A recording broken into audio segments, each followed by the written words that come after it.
Are you tired of buying a whole box of tags and you'll only use a few of them? Or you're limited to 1 or 2 colors?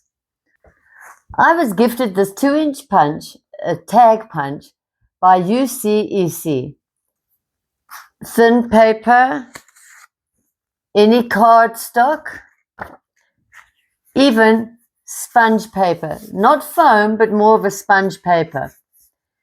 And it's also non-slip. And then it has a little window where it stores them in until you're ready to open, so it's not all messy on your table.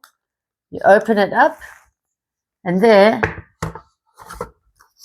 are my new tags in any color that I choose. In the box, it comes with your 2-inch tag punch, as well as some twine to use on your beautiful gifts. It's got a comfortable handle so that you can use the heel of your hand.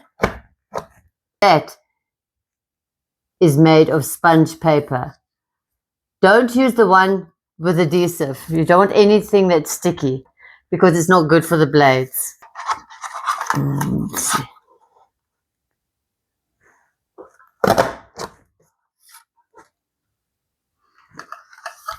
So you'll always have tags to suit your packaging.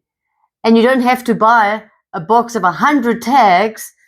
This you can use every holiday, every birthday, every function to add your own stylish tags. And look how pretty that is.